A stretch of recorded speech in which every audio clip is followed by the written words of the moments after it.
لله رب العالمين وصلى الله على نبينا محمد وعلى آله وصحبه أجمعين وبعد.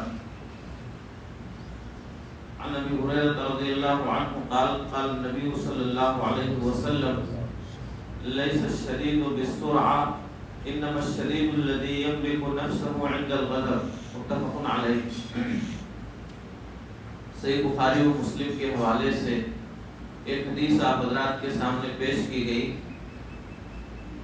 حضرت ابو ہریرہ رضی اللہ تعالیٰ عنہ روایت کے راوی ہیں.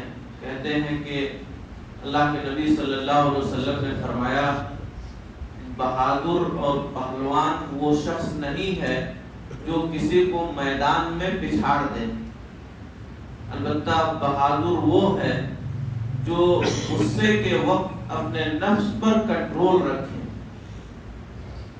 دو لوگوں کے درمیان لڑائی ہو رہی ہو، آپ ایک شخص کو پچھاڑ دیں، اس کو گرا دیں، آپ اس پر قابو پا جائیں، یہ بہادری نہیں ہے اسلام کی نگاہ میں. بہادری یہ ہے کہ شیطان کی جانب سے کوئی وسوسہ لاحق ہو، کوئی آپ کو بھڑکا دے، غصہ دلا دے، اور اس غصے کے وقت آپ اپنے آپ کو سنبھال لے جائیں. آپ اس غصے کے وقت کوئی نازیبا حرکت نہ کریں، آپ اس غصے کے وقت کسی سے لڑائی نہ کریں، آپ غصے کے وقت کسی کو مارے نہیں، اپنے نفس پر کنٹرول رکھیں. یہ اصل بہادری. حضرات گرامی یاد رہے، غضب یا غصہ دو طرح کا ہوتا ہے. ایک غصہ تو وہ ہے جو قابل تعریف ہے، وہ غصہ ہونا چاہیے، وہ غضب ایک انسان کے اندر پایا جانا چاہیے. اس کو کہتے ہیں ما کان للہ وللحق، وہ غصہ جو اللہ کے لیے ہو.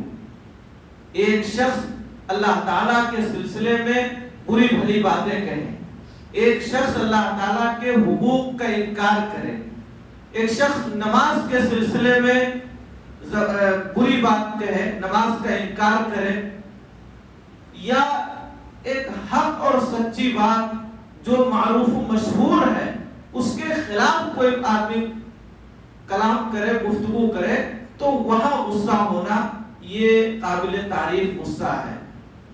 آپ پڑھیں گے حدیثوں میں حضرت عائشہ صدیقہ رضی اللہ تعالیٰ عنہ کہتی ہیں کہ اللہ کے نبی جناب محمد رسول اللہ صلی اللہ علیہ وسلم نے اپنے نفس کے لیے کبھی کسی سے انتقام نہیں لیا.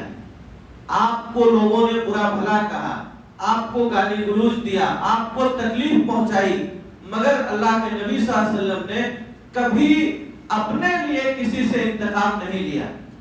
البتہ جہاں اللہ تعالیٰ کی حرمتوں کو پامال کیا گیا، جہاں شریعت کی حدود کی پامالی کی گئی، جہاں نماز روزے کے سلسلے میں برے بھلے جملے کہے گئے، وہاں اللہ کے نبی صلی اللہ علیہ وسلم سخت ہوئے، غصہ ہوئے، اور آپ نے ان لوگوں کے سلسلے میں ناراضگی کا اظہار کیا. تو حضرات گرامی وہ غصہ جو اللہ کے لیے ہو، وہ غصہ جو حق اور سچ بات کے لیے ہو، وہ غصہ ضروری ہے اور وہ غصہ قابل تعریف ہے. مثال کے طور پر ہمارے گھر میں ہمارا بچہ بے نمازی ہے، نماز نہیں پڑھتا، وہ قرآن مجید کی بے حرمتی کرتا ہے، ہمارے گھر کی خواتین دین اسلام کے سلسلے میں سرمہری کا شکار ہیں، وہ اسلامی شعائر کا، اسلامی احکام کا مذاق اڑا رہی ہے، اسلامی احکام کو فالو نہیں کر رہی ہیں، مغربی تہذیب و تمدن کی دلدادہ اور آشنا ہے. ذمہ داری ہے ہماری کہ ہم وہاں غصے میں ہوں، ہم وہاں ناراضگی ظاہر کریں اپنے اس بچے کے لیے جو نماز نہیں پڑھتا ہے، اپنی اس خاتون کے لیے جو روزہ نہیں رکھتی ہے، ان بڑی بچیوں کے لیے جو پردے کا اہتمام نہیں کرتی ہیں. ایسے بچوں پر، ایسی بچیوں پر، ایسے گھر والوں پر ہمارا ناراض ہونا یہ غضب محمود ہے. یہ وہ غصہ ہے جو قابل تعریف ہے اور یہ ہر آدمی کو کرنا چاہیے. البتہ وہ غصہ جو برا ہے، جو حرام ہے اور جو بہت ساری برائیوں کا سبب اور بنیاد ہے، وہ غصہ جو حق کے علاوہ کے لیے ہو، وہ غصہ جو اللہ کے لیے نہ ہو، جو حق کے لیے نہ ہو. یوں ہی کسی شخص نے ذرا سے اکسا دیا، آپ ناراض ہو گئے، گالی گلوچ بکنے لگے، اپنی زبان سے برے بھلے کلمات نکالنے لگے، آپ مارنے پیٹنے پر آمادہ ہو گئے، آپ جدال پر آمادہ ہو گئے، یہ غصہ برا ہے۔ اللہ کے نبی صلی اللہ علیہ وسلم کے پاس ایک شخص آیا اور اس نے کہا اللہ کے پاک رسول مجھے وصیت کر دیجئے، مجھے کچھ باتوں کا تاکیدی حکم دے دیجئے تاکہ میں ان پر عمل کرتا رہوں۔ اللہ کے نبی صلی اللہ علیہ وسلم نے اس شخص سے کہا لا تغضب، غصہ نہ کرو۔ پھر اس نے کہا اللہ کے رسول ٹھیک ہے اور کوئی وصیت کر دیجئے۔ آپ نے کہا لا تغضب، غصہ نہ کرو۔ پھر اس نے کہا اللہ کے رسول ٹھیک ہے اور کچھ بتائیے۔ آپ نے کہا لا تغضب۔ حدیث کے الفاظ ہیں فردد مرارا، اس شخص نے کئی بار اللہ کے نبی صلی اللہ علیہ وسلم سے کہا اللہ کے رسول وصیت کر دیجئے، اے اللہ کے رسول اور کوئی بات بتا دیجئے، اے اللہ کے رسول اور کوئی بات بتائیے۔ بار بار وہ شخص کہتا رہا اور نبی کریم صلی اللہ علیہ وسلم نے اس کے ہر اصرار پر، ہر بات پر یہی کہا غصہ نہیں کرنا۔ معلوم یہ ہوا کہ غصہ یہ ہر برائی کی جڑ ہے، یہ غصہ ہر چیز کی بنیاد ہے۔ یہی غصہ ہے جس کی وجہ سے باپ بیٹے میں جھگڑا ہوتا ہے، یہی غصہ ہے جس کی وجہ سے ایک بھائی اپنے بھائی پر ہاتھ اٹھاتا ہے، یہی غصہ ہے جس کی وجہ سے بسا اوقات دو خاندان آپس میں لڑ جاتے ہیں، یہی غصہ ہے جس کی وجہ سے جمعیتیں اور جماعتیں منتشر ہوتی ہیں۔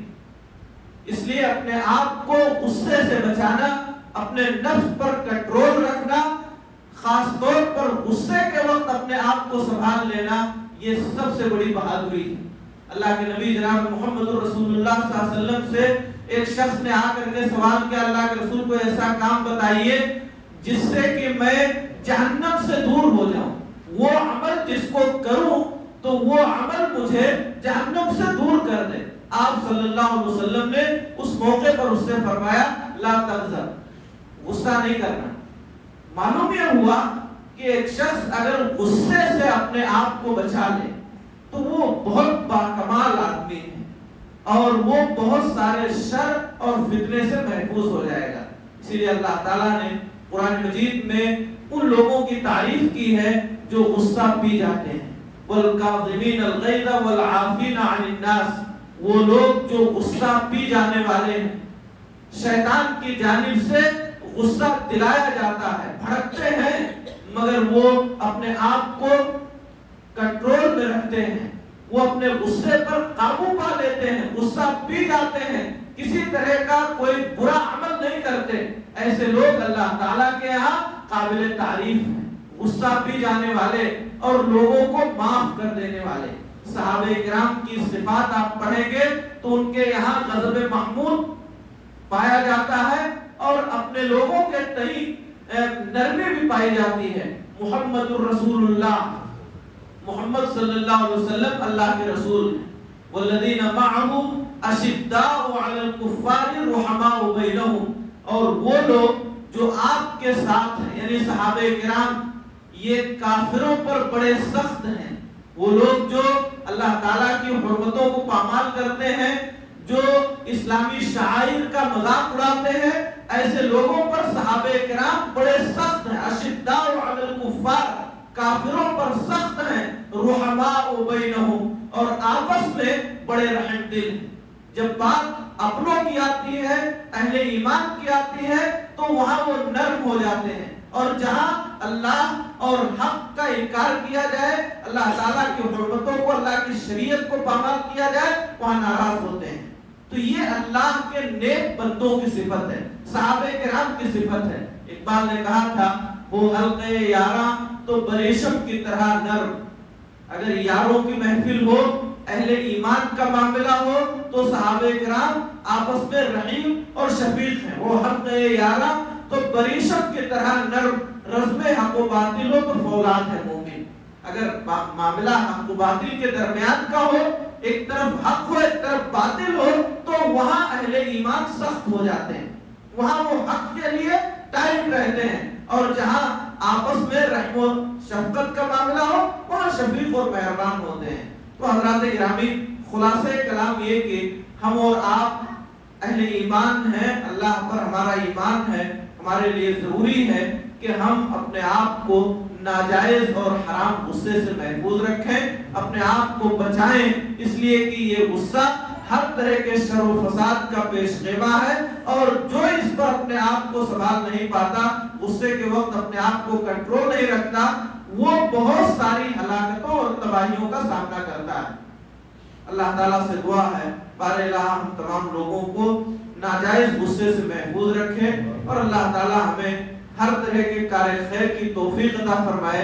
پروردگار عالم ہمیں ہر طرح کے شر و فساد سے محفوظ رکھے، وہ تمام چیزیں جو شر اور فساد کے سبب ہیں اللہ تعالیٰ ان سے ہمیں بچائے رکھے۔ مولا کریم ہمیں ماہ رمضان میں کثرت سے عبادت کی توفیق عطا فرما، اور جو بھی عبادتیں ہم سے ہو جائیں انہیں قبول فرما لے۔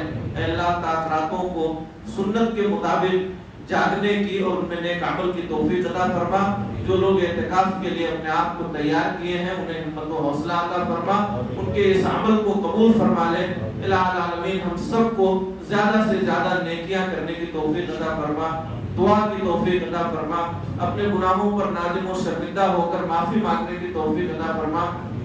اے اللہ ہم سب کے گناہوں کو معاف فرما دے، ہماری نیکیوں کو قبول فرما لے۔ اے اللہ ہمیں جب تک زندہ رکھ، ایمان و اسلام پہ زندہ رکھ، جو ہمارا خاتمہ ہو ایمان و اسلام پر ہو۔ آمین۔ اقول قولی ھذا واستغفر اللہ لی ولکم۔ السلام علیکم ورحمۃ اللہ۔